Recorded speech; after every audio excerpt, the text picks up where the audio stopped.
नमस्ते, good morning. मैं हूँ रश्मि और आज जो मैं कहानी लेकर आई हूँ वो बहुत ही एक यूनिक कहानी है, किसी लेडी की कहानी है। तो चलिए देर ना करते हुए शुरू करते हैं कहानी। चलिए कहानी शुरू करते हैं। तो मैं पहले ये बता दूं कि जिसकी कहानी मैं सुनाने जा रही हूँ वो लेडी थी कैसी, उसका नेचर कैसा था। तो नेचर तो ऐसा था कि लेडी बहुत क्रूर थी, इतनी क्रूअल कि मेरी और आपकी सोच वहाँ तक जा ही नहीं सकती है। तो इस लेडी की कहानी है और इस लेडी का नाम था एलिजाबेथ बैथरी, जो कि हंगरी में पैदा हुई थी। एग्जैक्ट डेट ऑफ टाइम तो हिस्ट्री में रिकॉर्ड नहीं है, बट 1560-61 की बात कही जा सकती है। और ये एक राजघराने में इसका जन्म हुआ था। इसके फादर का नाम था बैरी जॉर्ज द सिक्स्थ। कहते हैं कि इसके जो पेरेंट्स थे, माँ बाप थे, उन्होंने अपने ब्लड रिलेशन में ही शादी की हुई थी। जैसे चाचा, ममेरे, फुफेरे, ऐसे आपस के जो भाई बहन होते हैं, इसकी शादियाँ हुई हुई थी इनके। इसके पीछे रीज़न ये था ताकि जो नोबल घराने के जो ब्लड रिलेशंस थे वो घर के बाहर ना जाएं। तो इन्होंने ये क्या करते थे, आपस में ही घर में शादियाँ कर लेते थे।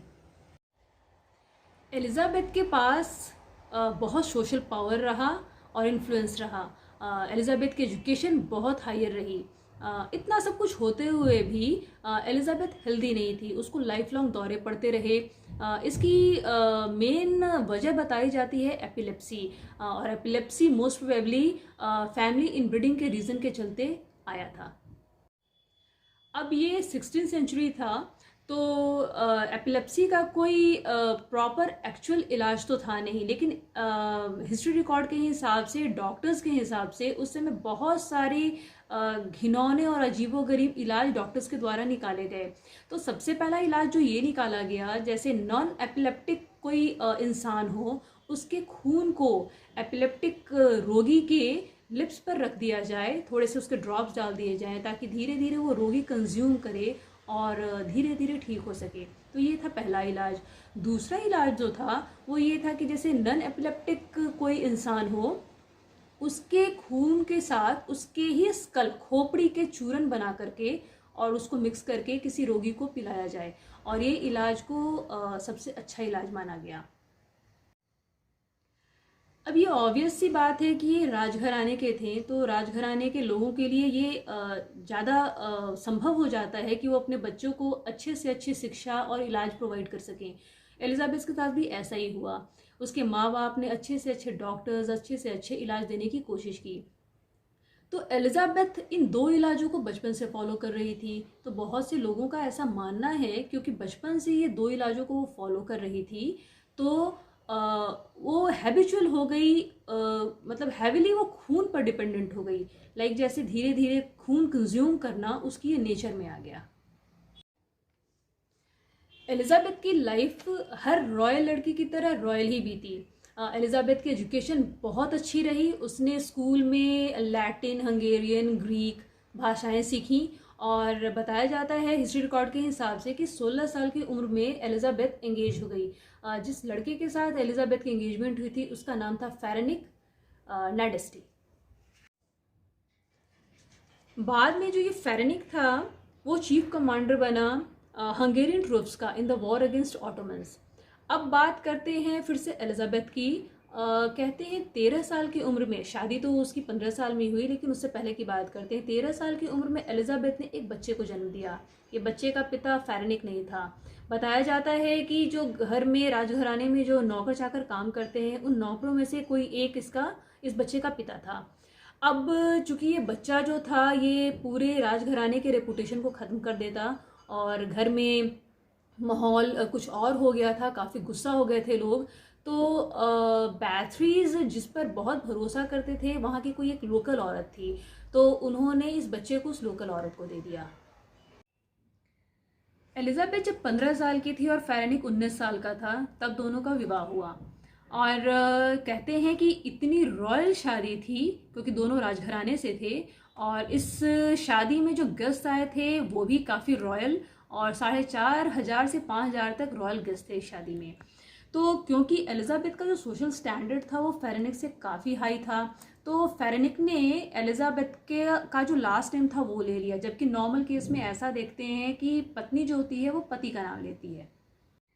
शादी के बाद फेरेनिक ने मैरिज गिफ्ट में एलिजाबेथ को अपना एक फैमिली कैसल दिया, जहाँ पे फेर्निक ने एक स्पेसिफिक टॉर्चर मतलब टॉर्चर चैम्बर बनवाया जो कि एलिजाबेथ की पसंद की थी। उसकी हर एक इंच एलिजाबेथ के पसंद की थी। फेरेनिक बताते हैं हिस्ट्री रिकॉर्ड के हिसाब से कि घर पर बहुत कम रहा करता था, वो काम के सिलसिले में बाहर रहा करता था। तो जब भी वो घर पर नहीं रहा करता था, पूरे स्टेट को एलिजाबेथ ही संभालती थी। और जब भी फेरेनिक घर पर होता था तो वो भी टॉर्चर में पार्टिसिपेट किया करता था। पर जब भी वो घर पर होता था तो टॉर्चर का लेवल जो होता था वो बहुत कम या छोटा होता था। पर जब फेरेनिक घर पर नहीं होता था तो एलिजाबेथ को रोकने वाला कोई नहीं होता था, और तब जो टॉर्चर का लेवल था वो कुछ और ही होता था। शादी के 25 साल बाद बताते हैं कि फेरेनिक की मृत्यु हो गई 1604 में। मरने के 3 साल पहले हिस्ट्री रिकॉर्ड में है कि फेरेनिक की तबीयत काफ़ी ख़राब हो गई थी। 3 साल से वो काफ़ी बीमार था। तो उस वक्त के डॉक्टर ने ऐसा कोई आइडेंटिफाई तो नहीं कर पाए वो कि उसे एक्चुअल बीमारी हुई क्या थी, पर बताते हैं कि 3 सालों से उसे पैरों में बहुत दर्द था। अब फेरेनिक के मरने के बाद एलिजाबेथ को कोई रोकने वाला नहीं था। तो आप अंदाज़ा लगा सकते हैं कि अब एलिजाबेथ अपने विक्टिम्स के साथ क्या क्या कर सकती थी और क्या क्या करती होगी। चलिए आगे बढ़ते हैं। टॉर्चर और मर्डर के जो तरीके थे एलिजाबेथ के, वो मूड पर डिपेंडेंट थे। जब मूड खराब होता था तो आप सपने में भी नहीं सोच सकते थे कि ये विक्टिम्स के साथ क्या कर सकती है और टॉर्चर का लेवल क्या हो सकता है। एलिजाबेथ के जो विक्टिम्स थे मोस्टली वो लड़कियां होती थीं, जैसे 10 से 14 साल के बीच की लड़कियां। और ये लड़कियां जो होती थी वो गरीब के घर की होती थीं। जैसे उन्हें किसी बहाने से महल में बुला लिया जाता था नौकर के काम करने के लिए, हेल्पिंग हैंड के लिए। तो इस तरह से लड़कियों को झांसा देकर महल में बुला लिया जाता था। और फिर ये लड़कियों का क्या होता था कोई पता करने वाला भी नहीं था, क्योंकि बात हम 16वीं शताब्दी की कर रहे हैं। तो उस वक्त इतनी गरीबों की जान की परवाह करने वाला भी कोई नहीं था। तो धीरे धीरे क्या हुआ, एलिजाबेथ का मन इन गरीब लड़कियों से भी भरने लगा, क्योंकि ये इजीली मिल जाती थी, इजीली अवेलेबल होती थी और इनकी फिक्र कोई करता तो था नहीं। तो एलिजाबेथ का मन इनके खून से भरने लगा। अब एलिजाबेथ ने सोचा कि क्यों ना कुछ नया ट्राई करते हैं, कुछ नए लड़की मतलब कुछ अमीर घराने की लड़कियों को ट्राई किया जाए। उनके खून में कुछ अलग सी बात होगी इन गरीब घर की लड़कियों से।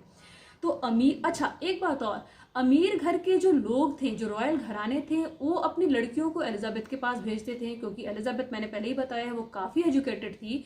तो तौर तरीका सीखने के लिए भी ये रॉयल घराने जो थे अपनी बेटियों को एलिजाबेथ के पास भेजते थे।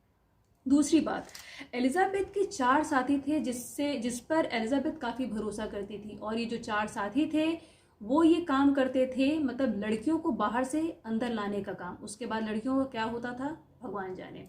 तो ये 4 साथी जो थे वो एलिजाबेथ के हमेशा साथ रहते थे। अब बात करते हैं कि टॉर्चर में एलिजाबेथ करती क्या थी।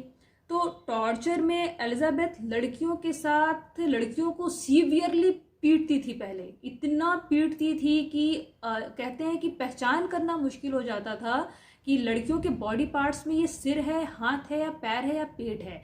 आपका पहचानना मुश्किल हो जाएगा कि बॉडी पार्ट है कौन सा। सीवियरली इतना मार करके किसी चीज़ को बिगाड़ देना, ये पहला था। दूसरा, कभी कभी वो उन्हें भूखे मार दिया करती थी और बॉडी कहाँ जाती थी पता नहीं। कभी कभी लड़कियों को जिंदा फ्रीज भी कर दिया जाता था। जब कभी लड़कियां अधमरी हो जाती थीं तब लड़कियों के बॉडी में प्रॉपर शहद लगाकर, जिसे हम मधु भी कहते हैं, हनी लगाकर उन्हें किसी ऐसे जगह पे फेंक दिया जाता था जहां पर चूहे, बीज, चींटियां, कीड़े मकोड़े उन्हें पूरी तरह से खा जाएं और वो लड़कियां खत्म हो जाएं। जब विक्टिम्स मर जाते थे तो हिस्ट्री रिकॉर्ड के हिसाब से उन्हें उल्टा लटका दिया जाता था। और जो धीरे धीरे उनके खून जो कलेक्ट किए जाते थे, किसी चीज़ में कलेक्ट किया जाता होगा, जमा किया जाता होगा, वो फ्रेश ब्लड को एलिजाबेथ पीती थी और उससे नहाया करती थी। 1610 की बात है, जब एलिजाबेथ ऊबने लगी इन गरीबों की लड़कियों से तो उसने कुछ नया ट्राई करने का सोचा। तब जो ये इसके 4 साथी थे उन्होंने शहर से रईसों की लड़कियों को उठाने का काम किया, जो कि बहुत बुरा आइडिया था, क्योंकि और भी रईस घराने और भी राजघराने थे और उनकी बेटियां जब गायब होने लगी तो वो इस बात को लेकर सीरियस होने लगे। चर्चा का विषय एक बना रहा कि बच्चियां जा कहाँ रही हैं, और कॉमन फैक्टर एक निकला, एलिजाबेथ। बात 1610 की है, 10 दिसंबर की। एलिजाबेथ के काफ़ी क्लोज फ्रेंड थे जिनका नाम है काउंट थर्जो।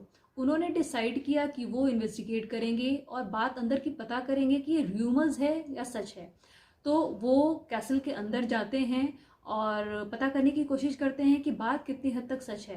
पर जब वो कैसल के अंदर जाते हैं तो उन्हें कुछ आवाज़ें आने लगती हैं। थोड़ा इधर उधर ताक झाँक करने से पता चलता है कि किसी एक रूम से आवाज़ें आ रही हैं और वो एलिजाबेथ है किसी लड़की के साथ। उन्होंने उस दौरान फील किया कि वो किसी टॉर्चर सेशन के बीच में वो आ गए हैं। उसी वक्त एलिजाबेथ और उसके 4 साथियों को पकड़ा गया और महल में जितने भी नौकर थे सबको पकड़ा गया, पर नौकरों को उसी वक्त मार दिया गया। एलिजाबेथ को नहीं मारा गया क्योंकि एलिजाबेथ की रेपुटेशन कुछ और ही थी, नोबल घराने से थी, तो एलिजाबेथ को नहीं मारा गया क्योंकि काफ़ी नेगेटिव पब्लिसिटी भी होती राजघरानों की, तो शायद इस वजह से उसे नहीं मारा गया। इन्वेस्टिगेशन के दौरान कुछ चीज़ें मिली एलिजाबेथ की, लाइक उसकी डायरी और कुछ सामान मिले होंगे। तो डायरी से ये प्रॉपर पता तो एक्चुअल नहीं चल पाया कि नंबर्स ऑफ विक्टिम्स थे कितने, पर कहते हैं कि 650 रहे होंगे, उनसे ऊपर ही रहे होंगे, कम तो नहीं रहे होंगे। तो अंत में ये डिसाइड किया गया कि एलिजाबेथ को अब चूंकि मार तो सकते नहीं थे, तो उसके कैसल में ही उसके एक कमरे में जब तक वो जिंदा रहे उसे बंद करके छोड़ दिया गया। और बताते हैं कि होल लाइफ, मतलब वो जब तक जिंदा रही वो उसमें ही बंद रही और 43 की उम्र में एलिजाबेथ की मृत्यु हुई।